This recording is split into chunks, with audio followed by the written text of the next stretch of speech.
there it is. Welcome this evening to The Reset. I am your host, Andre Clay. And on tonight's show, what really happened to Dexter Wade? Spotlight on Jackson Police Department. Again, what really happened to Dexter Wade? Spotlight on Jackson Police Department. Tonight's show will not be a call-in show. However, everyone is free to comment. Please like and share tonight's episode. This story right here was initially brought to my attention last week. I was sent a link to Dr. Rashad Ritchie's podcast on the TYT network. Upon seeing his broadcast about this story, it's a sad story, I was very touched. And later on that same day, I did see a reporting on this story from rapper Willie D's podcast. But after that, I saw no more about it. Saw no other outlets reporting on this particular story. Not until at least yesterday. That's when I finally saw mainstream media pick up this story and report on it. And again, a very truly sad story. And let me begin by bringing to you an article that I came across from mainstream media, from NBC, concerning this particular story right here. Tonight's broadcast, ladies and gentlemen, in particular is about a mother who filed a missing persons report on her middle son. And then 7 months later, finding out that he had been killed in a hit and run. No, not a hit and run, but he had been killed by a police officer on the highway, not too far from their home. And because no one had claimed the body, allegedly, as reported by the police, they held on to it and then ultimately buried the young man in a pauper's grave. So tonight, I want to report on this, and it's going to be a long show.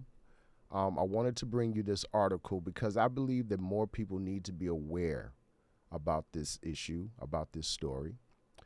And so let us begin with a mother reported her son missing in March. Police kept the truth from her for months. Tonight's article is by John Shoup, originally written on October 25th, 2023, updated on the 26th. Jackson, Mississippi.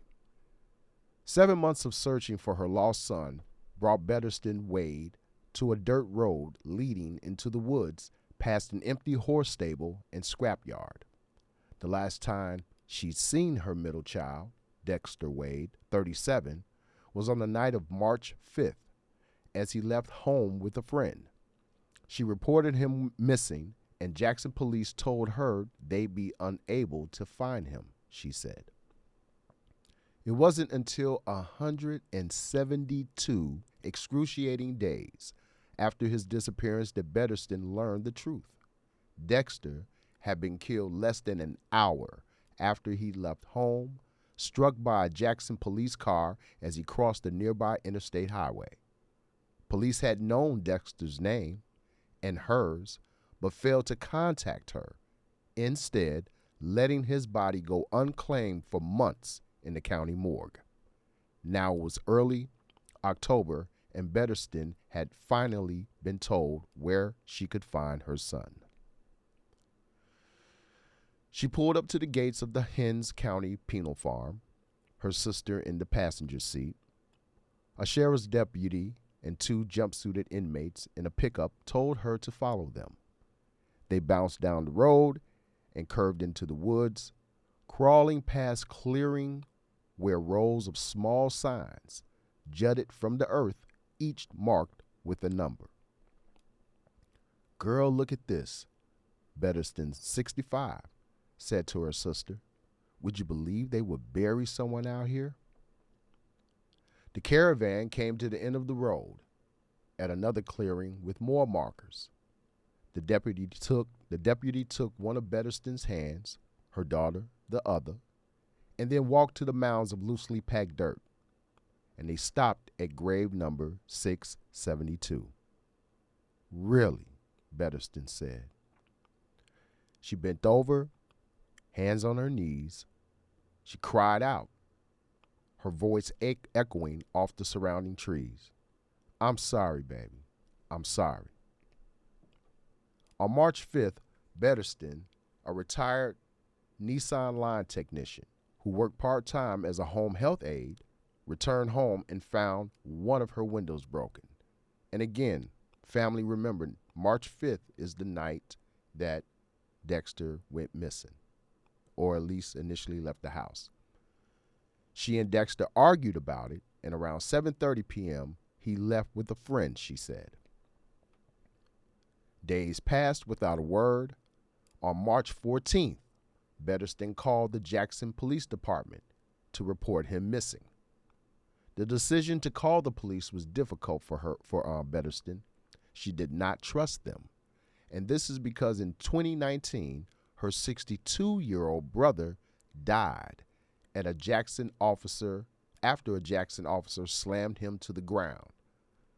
The officer was convicted of manslaughter, but is appealing. Her family filed a wrongful death lawsuit accusing Jackson officers of excessive force and attempting to cover up their actions, and accusing the city of failing to properly train and supervise the officers. The city has denied the claims and said it isn't liable for what happened. The officers' lawyers said they acted responsibly and lawfully. A federal judge dismissed some of the Betterston's claims, and others remain pending in state court.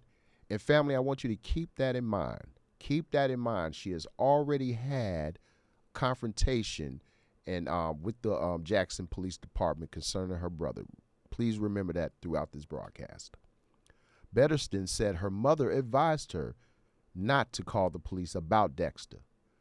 My mama told me they're not going to do anything, Betterston recalled, but I had to do something to find Dexter, and I thought that was the best way.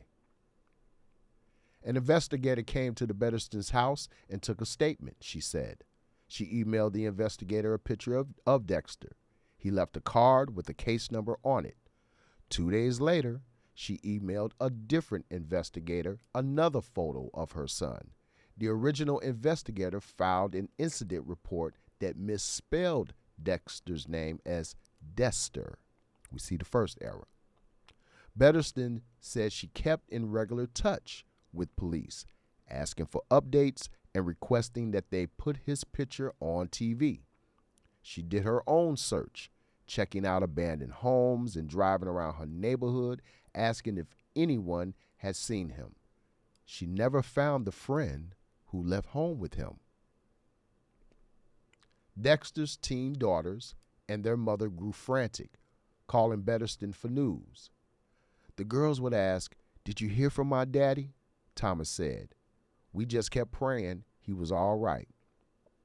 Carrie Banks, a close friend of Betterston's, accompanied her on searches of the neighborhood and watched as stress and desperation wore on her.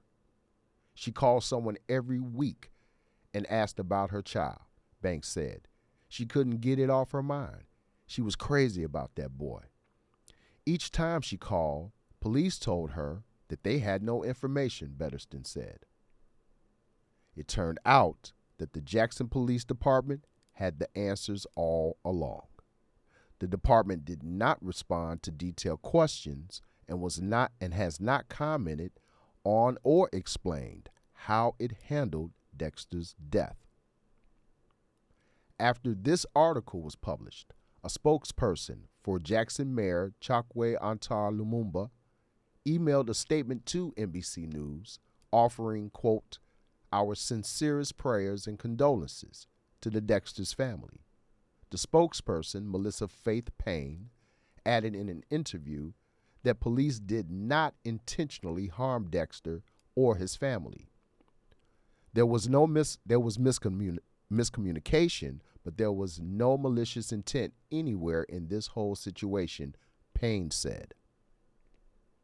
This account has been pieced together with interviews with Dexter's family and a coroner's investigator, along with court records and documents provided in response to public records requests, a crash report, incident reports, and coroner's office records. Betterston also shared personal notes, emails, Dexter's death certificate, a coroner's report, and case information cards provided to her by police. Now, those materials show that just before 8 p.m., listen very closely, family, on March 5th, Dexter was walking across Interstate 55, which is a 6-lane highway. This is what is being reported by Jackson police. When the Jackson police SUV driven by an off-duty, they say, corporal struck him in the southbound lanes. Dexter Wade's final minutes. Dexter Wade, 37, was less than a mile from his mother's house when he was struck and killed by this off-duty police officer on March 5th. And this little map here that they showed in the article shows it's 7:30, and the approximate location is 7:54 p.m. where Wade was struck and killed. Now, the corporal who alerted police to the collision was not injured. He was not suspected of being under the influence of drugs or alcohol and was not given field sobriety test, nor was he cited for any traffic violations. The death was ruled accidental. Keep that in mind. Dexter suffered severe injuries, including to his head. A toxicology report later noted that Dexter had PCP and methamphetamine in his system. An investigator from the Hinds County Coroner's Office responded to the scene. He did not find identification on Dexter while examining him, but found a bottle of prescription medication in his pocket with his name on it. 3 days later, on March 8th, the investigator that had provided the prescription and received Betterston's name as Dexter's next of kin, according to Elliott's case notes. Elliott said he called the number listed for Betterston in the facility's records and left a voicemail, but got no response. Betterston confirmed that the number Elliott said he called was correct, but she doesn't remember receiving a call from him and was not able to access her Boost mobile phone records to check. Elliott confirmed Dexter's identification on March 9th when the state crime lab said his fingerprints matched those it had on file for him according to his notes.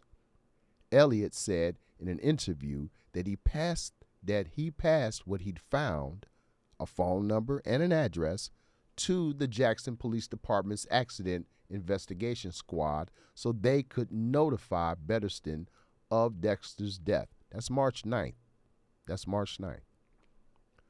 Once we get that information, I turn it over to the police because it is their jurisdiction so that they can do the proper death notification, Elliott said. Betterston, meanwhile, turned to Facebook, where she posted pictures of Dexter with her phone number, pleading for him or anyone who saw him to call. On March 15th, the day after Betterston reported Dexter missing, Elliott followed up with Jackson police for updates. Quote, "No kin has been located as of yet," he wrote in his notes. Elliott made another follow-up call on March 30th. It was told there was nothing new. The following day, the coroner's office asked the Hinds County Board of Supervisors for approval to bury Dexter's remains in a pauper's field at the Hinds County Penal Farm. As that request was being filed, Betterston posted another photo of Dexter on Facebook. And this is some of the posts, ladies and gentlemen, that Dexter's mom posted pleading for anyone to come and give some information about his whereabouts, for he himself to reach out to family and let them know that he's still alive, he's still okay. As you see here, she quoted, have anyone seen my son? Please call his mother. And this is unaware. At this time, she is unaware that her son is dead. The Board of Supervisors approved the coroner's burial request on April 3rd. 4 days later, Elliott called Jackson police again. No new updates, he wrote in his notes. Now on May 7th, Betterston posted on Facebook, Dexter, if you out there, your kids miss you and your family miss you. We love you. We always love you. And 2 days after that, Elliott called the police again for an update and was told there was none, according to his notes. He tried one last time in June, and he got the same response.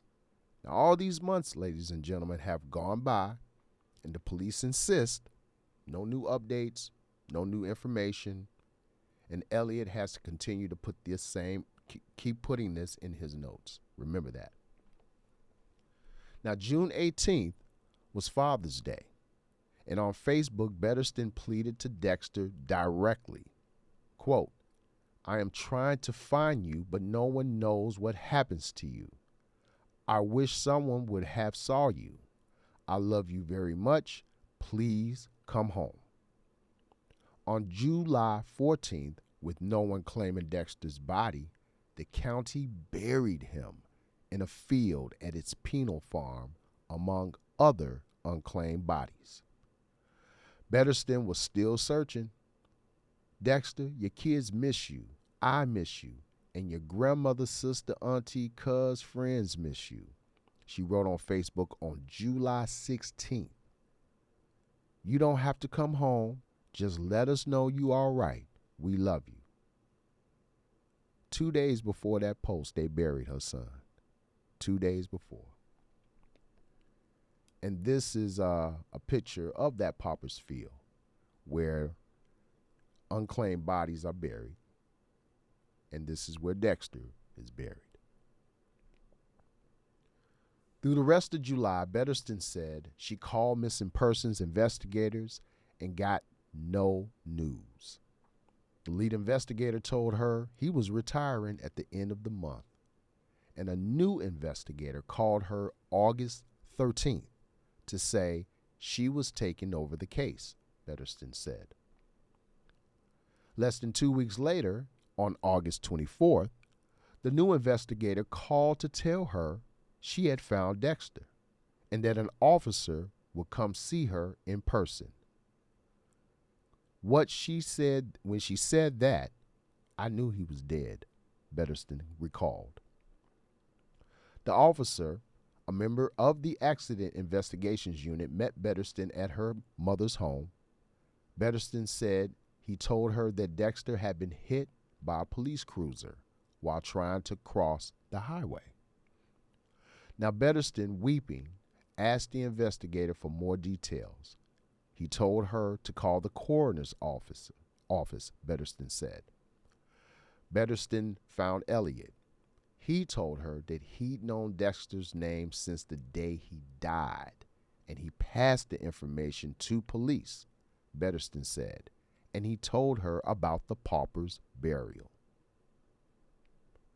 Betterston couldn't understand why police told her for months that they didn't have answers when they had the truth from the start.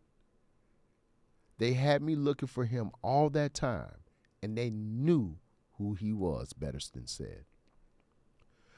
She wondered if it had anything to do with her brother's death and her allegations against the police in that case. Maybe it was a vendetta. Maybe they buried my son to get back at me, she said. Thomas said she and her daughters were gutted. The hardest thing I ever had to do is tell my girls that their dad is never coming home. She added, I just wanted someone to answer for what happened. I want to know what really happened. Betterston tried to get as close as she could to the spot where Dexter died. She hoped it would help her understand what he was doing on the highway, but walking the area, which is lined with concrete barriers, did not clear anything up. And as you see, ladies and gentlemen, I had to post a picture of Dexter's mom at the spot or approximate location where Dexter was hit. And as you can see yourself, it's a 6-lane highway. Now, I don't know about you, but I don't know very many people who would be willing to cross a 6-lane highway, have any need to cross a 6-lane highway. It just doesn't make sense. But nonetheless, this is what police alleged he was doing, or at least this is where he was hit. Betterston also began to doubt the official timeline. She didn't see how Dexter could have made it from her house to the scene of the accident in less than a half hour on foot. She wondered if someone gave him a ride. I just feel like something else might have happened, Betterston said. It just doesn't make sense. And here we have photos of the family at the pauper's grave when she finally found out about her son's gravesite. Betterston paid the coroner's office a $250 fee to claim Dexter's body. It took her several more weeks to find out where he was buried and how to find him. Now, she made the appointment to see his grave on a Tuesday afternoon in early October. At plot number 672, Betterston asked her sister, daughter, and Banks, her friend, to join her for a prayer. They clasped hands at the edge of the dirt. Here we see another picture of Betterston being comforted by her sister. She began to sob. I always loved you, and I miss you. Farewell, baby, farewell. They got into their cars, back on the dirt road. Betterston began planning the next step in her ordeal, finding the money to get her son out of that hole and into a proper grave, a place where everybody could see his name. And after reading this article, good old Ben Crump stepped up and posted on Twitter a news alert by him, stating that he has been retained by the family of Dexter Wade, a 37-year-old man who was run over by a Jackson Police Department cruiser and died. Here we have the official retainer statement from attorney Ben Crump. And I suggest you go on to X, formerly Twitter, read it for yourself. And I did get a chance to see an interview that he held stating that he was representing the family. And I personally think that's a good thing. I'm sure the Jackson Police Department, the last thing they want is for attorney Benjamin Crump to be involved with this. But nonetheless, as I stated, Dexter's mom has set up a GoFundMe to, try to get some funds together, build up some revenue to help her be able to exhume Dexter's body and have it buried in a proper grave. And as of today, with a $100,000 goal, so far Dexter has $13,248 raised so far. Miss Betterston has been praying a lot about this, and she could really use everyone's help. I myself have donated, And I would strongly urge everyone who sees this broadcast, hears about this story, um, please help out if you can. Help out if you can. There's a lot of questions surrounding this story.